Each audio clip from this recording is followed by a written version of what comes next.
Go. All right, so this is just the last little review for your test. Um, so first things first, we're going to be graphing the absolute value function. You will have one almost identical to this. It's literally set up just like this. You're given the function and you're given the, all right, so you will be given the function equation, and then you will just be asked to graph it. So there's multiple ways that you can approach this problem. You can know what the rules are. If you know the rules, you can automatically graph its vertex and then create the V shape. Okay. If you don't know the rules, what can you do? You can create a table. Okay. So if you don't remember those rules, or you're like, oh, I don't know if I did those rules right, create a table. Okay. So I'm actually going to show you a shortcut to this, but let's do part of the table on our own. Okay. I know where the vertex is going to be. So I'm going to do the points -5, -4, -3, -2, -1, and 0. Okay. And we'll just go ahead and throw in a positive. Okay. Now, does it matter which X values I choose? It does not matter. You can literally choose whatever X values that you want to choose. Okay. So let's go ahead and fill out the rest of this table. Now, you have to know how to do these steps because I won't be there to guide you. Okay, this is step 1. This is step 2. So if you're confused, this is how you study for a test. You look at the problem and you list out what all the steps are and make sure you know how to do each one of those. Okay, so we have an equation. We have a table of X values. How do I get these corresponding Y values? What do I have to do? I plug them in, okay? So we just look at them one at a time, okay? So I have X equals -5, and then I have this equation. Hayden said we are going to plug it in, which is true, okay? So basically what we would have is, we're taking this function, we have f of -5, because that's our X, equals the absolute value of -5 plus 3 minus 1. And then we just simplify it. This side doesn't change at all. We've been doing this since the beginning of the unit. What's -5 plus 3? It's -2. So now we have the absolute value of -2 minus 1. What's the absolute value of -2? It's +2. Good. Okay, because it's just measuring its distance from 0. So then we have 2 minus 1. What's 2 minus 1? It's 1. So when my input is -5, what is my output? 1. And that is how I fill in my table. Okay, yes, this is a long process, and if you want to do all the math, go for it. But we can also do them in our calculators. You have it on your test, you'll have it on the ACT. We might as well learn how to use it. Now, if you can't remember how to get to the absolute value on your calculator, that's probably something you need to write down somewhere. Okay. So if I want to type in, if I want to do the same process that I just did here in my calculator, how do I get to my absolute value? What do I click first? Math.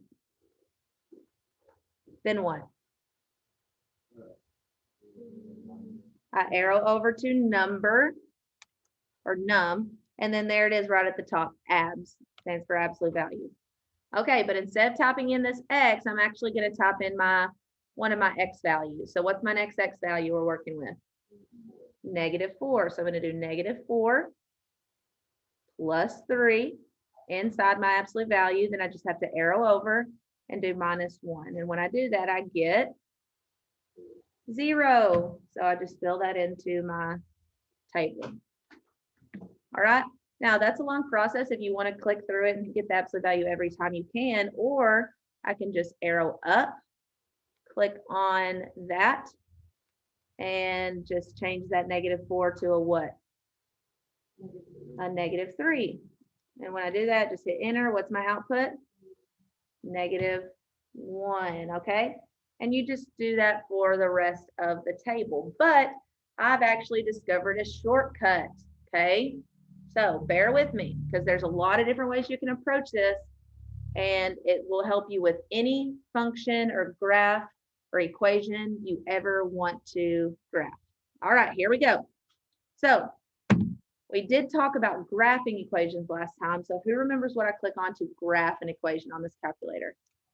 I hit this y equals up here at the top of my calculator. So click it. Yours, if you're using one of my calculators, yours may have something typed into it. Just clear it. Just hit the little clear button here. All right, now instead of typing in stuff from our table, we're just going to type in our original function. Okay, so I just go back and put the absolute value in there. Okay, I'm just going to type in the exact thing I see here, x plus 3 minus 1. Remember, the x is right here beside the green button. Plus 3 minus 1. Make sure you hit minus and not -1. Give me a thumbs up if you got it in your calculator. Okay, now here's the cool part. We know that we can just hit graph and we can see kind of where it's going to be. But the really cool thing is, which one of my other students in my other classes figured out, look right above the word graph. What does it say? It says table. If there's ever a word on your calculator written in blue that are right above all the buttons, you hit the blue button and then you click that button and look, it takes me to a table. Look at those X and Y values. -5, we'll get mine up here real quick. -5, +1, -4, 0, -3, -1. Now I'm at -2. What's my output? 0. So look, you can fill out your table this way and literally do no math. Okay, it's just knowing how to access your calculator. Okay, then what's my output for -1? 1. What's my output for 0? 2. What's my output for +1? 3. And look, you can just arrow around and it literally takes you on forever and ever in both directions. I can go back up, takes me through all the negatives. Okay, I didn't know the calculator did that, so that's why I never showed you. A student literally showed me that yesterday. Okay, so now I know what my graph's supposed to look like. I have exact coordinates. So what can I do? What do I have to do? I still have to graph it. Okay, so let's graph. I have -5, +1, -4, 0, -3, -1, -2, 0. Whoops, I almost messed up. -1, +1, 0, 2, and 1, 3. All right, we know that if we are doing an absolute value function, what should the shape of my graph be? It should be V-shaped. Is my graph V-shaped? It is. So I can just confirm, I can double check on my calculator. Is both of our V's in the same quadrant or vertexes? Yep, looks like I did it correctly. And so now I'm just going to graph that. And when I tell y'all that works for any equation you ever do, it works for any equation you ever do. Like, for example, we've looked at problems like this, where we had f of x equals 2x plus 4, right? Okay, this is just a random problem. And then it told you to find f of 3. Okay, that's a really easy problem to plug in. So y'all could easily do that. What am I going to do with this 3? I'm going to substitute it in for x. So let's do that real quick and see what we get.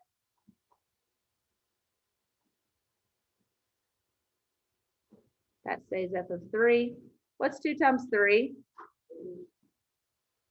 What's 6 plus 4? Okay, so let's try and see if our calculator tells us the same thing. So I'm going to go back to my calculator. I'm going to clear out my little absolute value and I'm going to plug back in this function here. So I had 2x plus 4.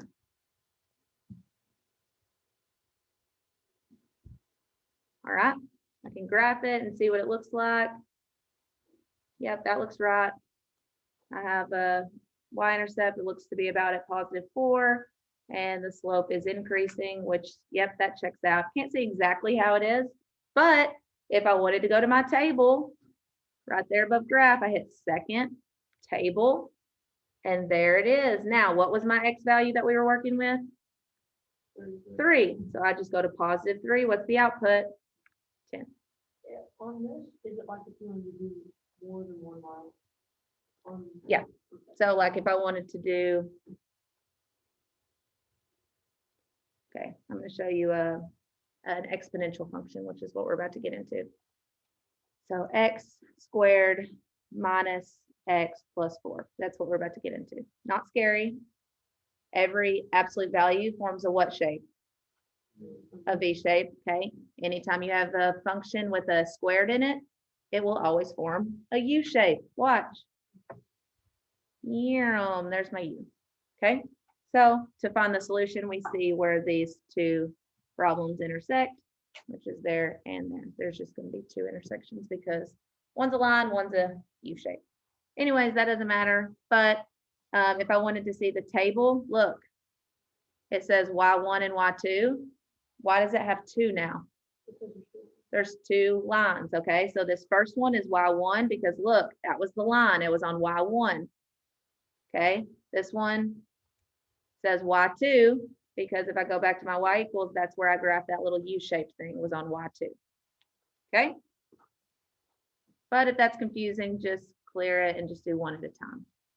Okay, so lots of different ways you can approach these, but that's just a very helpful tip.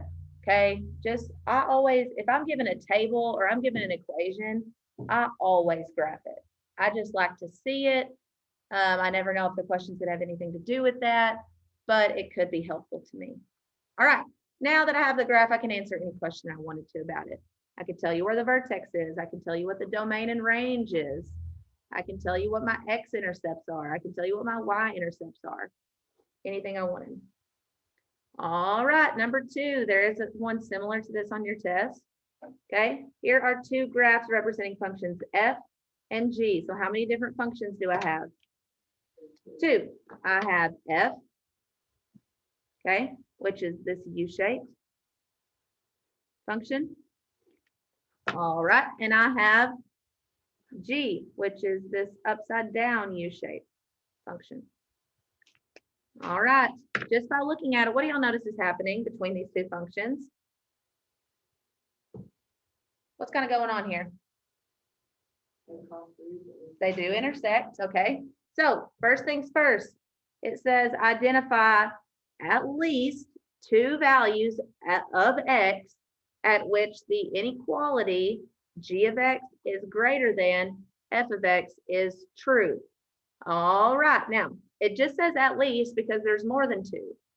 Okay, there's multiple that you could have come up with. So at what point on this graph is the function g of x, which is this pink one, is greater than this yellow one? Y'all tell me a point. 115. Okay, so the x value would be 1. So a g of 1 is greater than f of 1. That is correct. Okay, and you don't have to have the y value. It just wants to know at which the x is. Oh, Okay. yeah, I don't know really how to say it. Yeah. So g of 1 is greater than f of 1. We can see that right there. And then Hayden said -1. So g of -1 is also greater than f of -1. Are those the only 2? No. I can also see at g of 0, g of 2, and it looks like g of 3 are all greater than f. All right, that's not the only question. Part B, it says identify where g of x equals f of x. There is one exactly like this on your test, where you have to look at a graph and you have to tell me where they're equal. What would the graph have to look like when they are equal? Where they touch each other, where they intersect. All right, so what are those x values when they intersect? Okay, so it looks like a g of negative 2.2 equals f of negative 2.2, approximately. Yeah, I got Yeah, I made up this second question myself, so that's why it's not perfectly on a number. And then, is that the only one? No. What's the other one? About 3.2. So g of 3.2 equals f of 3.2, approximately those values. Okay, we're just talking about these points right here, where they intersect. All right, there is one where you'll be given a graph of two functions, and you will have to answer questions about it. All right, last one. This is a piecewise function, okay? So piecewise function, okay? This is all what we talked about from lesson 12, but specifically, this one is very similar to 12.3, which is on page 222 in your book if you want to look back at it, okay? There will be one on your test where you are given a piecewise function and you will have to graph it, okay? Does it have an equation or is it like that? It's like this. There's not an equation. Okay, now bear with me on this one because it's been a minute since we've done this, I know, but we can do it. Now, with what we remember from piecewise functions, first of all, I can already see that these have x's in them. So I know that this represents all my x values, okay? So if these represent my x values, what do these represent? My y values. Those are my outputs. Those are my rules. Okay, so that is just saying y equals 5 and y equals negative 2. Okay, now I'm going to graph those. Don't do it in your calculator. Just watch what those equations look like. If I wanted to graph in my calculator y equals 5, what do I have? I just have a straight line where? At y equals 5. Okay, there's no slope in there. There's nothing making it increase or decrease. So do I just go to 5 and I just draw a line across it? No, because look, this is where it becomes a piecewise. It's not 5 forever and ever in both directions. When is the only part of my graph where it's that straight line at 5? It's only true for what? X values that are less than or equal to negative 3. Okay, so I need a pencil. I don't have an extra pencil.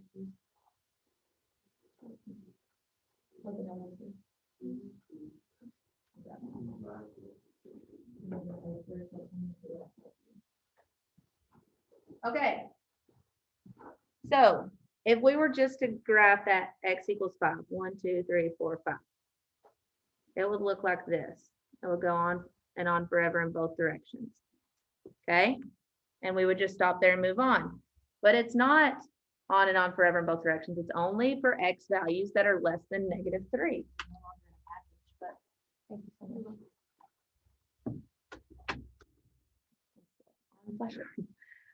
Okay, so it's only true for x values that are less than negative 3. So I'm going to go to my x at negative 3. That's right here. You can't really see that. That's right there at that point. Now, so none of this part of my function actually exists because it's not true for that part of my domain. It's only true for this part. Now, this is where these inequalities come into play. This one is equal to. What does it mean when my inequality is equal to? It's going to be a closed circle. Okay, so for any x value that's less than or equal to negative 3, If I wanted to know what the output was, what is it always going to be? It's always going to be 5. All right. Now, the next one is y equals -2. Okay, so same thing. If I were to graph that, I were to make that a -2, what's it going to be? It's just a straight line at -2, but it's not a straight line that goes on and on forever in both directions, is it? It's only for x values that are greater than -3. So I'm going to go to -2. That's my output. It's going to start at -3, and it's going to go to all the x values that are greater than -3. Now, this is where that inequality comes into play again. This one is not equal to. So what is it going to have? It's going to have an open circle. All right, so this is what allows that to be a function. Okay, it's going on forever and ever to the right or to the left. And then at that same point, it switches and it has a different output that's true. So it's -2. You will have one very similar to that, only it will have 3 rules. So how many sections of your piecewise function will there be? 3. All right, now you can just use this graph, or you can use the notation to answer these questions. All right, this is saying x is -4. Okay, so I'm good now. I'm sorry. People keep bringing me flashcards and I feel bad. Look at all the posts. I know all your emails. I know, but I was in the middle. I'm recording. I mean, I'll take them. Nah. Okay. Thanks, Fred. All right, so -4. So you can use the graph. I can go to -4 as my x, and I can go up. What's my output? It's 5. Or I could look over here and I know, okay, x is -4. Is -4 less than -3? It is. So what's the output? 5. All right.